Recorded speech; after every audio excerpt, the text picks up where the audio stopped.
Hello, everybody. This is Fernando for the latest Ghosts and Spirits Encounters video.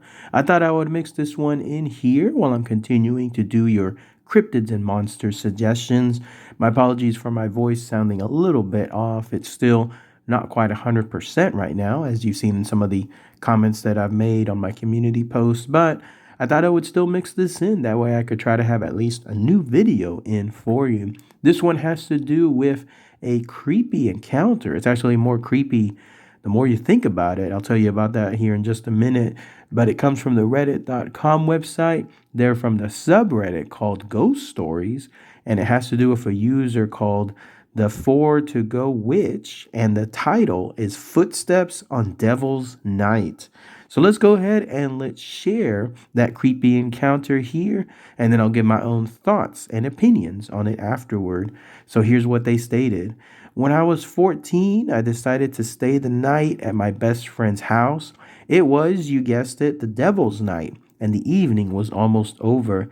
Daylight hadn't struck yet, but it was time to get everybody up for school. My best friend and I hurried to wake all of her 9 or so siblings, and once everybody was ready, we huddled in the living room, lights off with the exception of the kitchen light spilling through the doorway.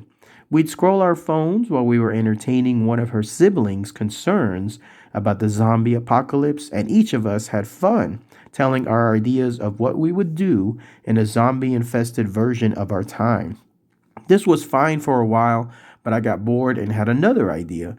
I was always a fan of scary stories, and I thought it would be a funny joke to tell ghost stories to scare the kids until the time came for us to go wait at the bus stop. Outside, in the dark. I was a mean kid, but I digress. And so I told a few stories, mostly made up, and when I was finished, a silence came over the room. That's when we heard it, the sound of footsteps right above us. Now, no child in the home could have possibly made their way into the roof area, nor would they have wanted to in the first place. And as far as anybody knew, all that was up there were tools left by the older brother who'd moved out and visited once in a while to make house repairs. He had strategically left his tools and a few boxes in the roof to keep the kids from messing with them, and he was also the only one who actually knew how to get up there.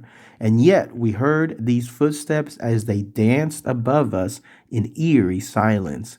They were light and playful, but something felt oddly sinister about them, too creepy and calculated to be an animal, to you could say human, and yet not human simultaneously. Maybe it was the way they sped up, seemingly stepping into the shape of a circle. Big emphasis on that.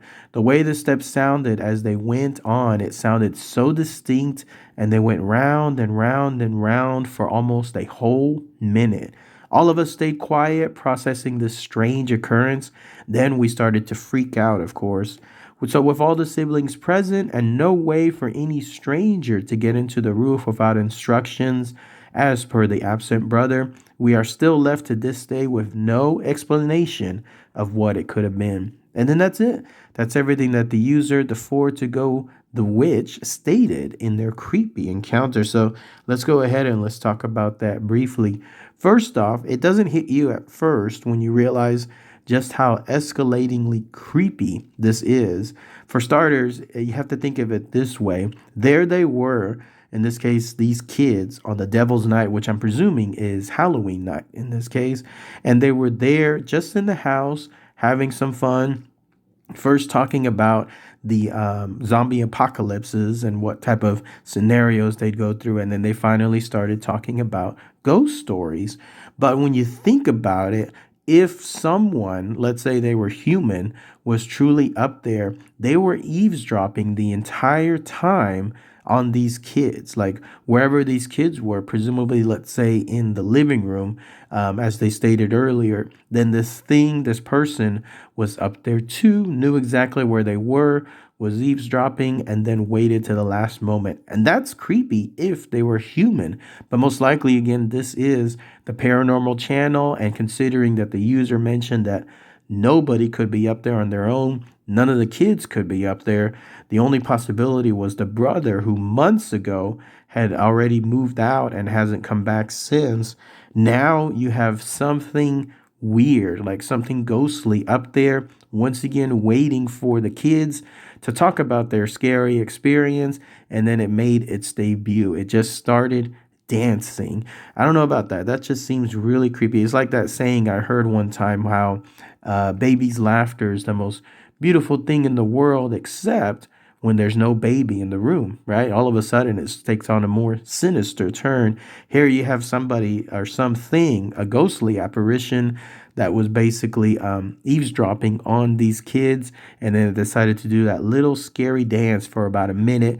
It knew that the kids were listening to it, and it continued as I'm sure their eyes started to get bigger and bigger at the thought of essentially what was there. It reminded me too of a creepy encounter I had over at the Magnolia Hotel. If you've seen Ghost Adventures, one of the episodes features that hotel. I've been able to go there several times on some of their regular guided tours, but I finally had a chance about maybe 2 or 3 years ago to basically go there on my own. And I was able to spend that night there. Well, as the night was happening, I had some creepy encounters here and there, but the one that stood out was this. There's a big staircase that leads up to the place that you're staying at. So the rooms that you stay at are on the second floor, and then leading up to it is a big staircase. I was the only one there again. The only way for anyone else to be up there or make any other noise, they would have had to have opened the front door, which was on the bottom. It was a very big, rustic, old door. So, in other words, it wasn't quiet. If anyone opened it, there would be noise and it would clearly be heard. In this case, by myself, since again, I was the only one there, but none of that happened. Nobody came in. It was just, again, me. But there I was. It was about close to 6 a.m. or so. And as I was about ready to finally get some quick cat nap, some sleep, that's when I heard it. I heard this ghost walking up the stairs. The stairs were again adjacent to the area that you stay at. They're behind the wall. But I heard something going thump, thump, thump, thump, like in a rhythmic fashion. It wanted me to hear those footsteps, and that creeped me out. Like all of a sudden, I was ready to go. And so I decided to quickly go ahead and gather my things and decided to get out of there because it was so intentional. This wasn't accidental. This wasn't something that in other words was just a weird timing. No, this ghost knew that I was right next to that wall and it wanted my attention, and it got it. It absolutely did. And then that's when I was able to get out of there. By the way, if you ever want to stay at that Magnolia Hotel, you pretty much have a good chance of getting a ghostly encounter yourself. There's no less than about 11 or 13 ghosts there, especially if you stay by yourself. Something will happen. But anyways, that's just my experience. All right, everybody. Thanks again as always. Take care. Bye.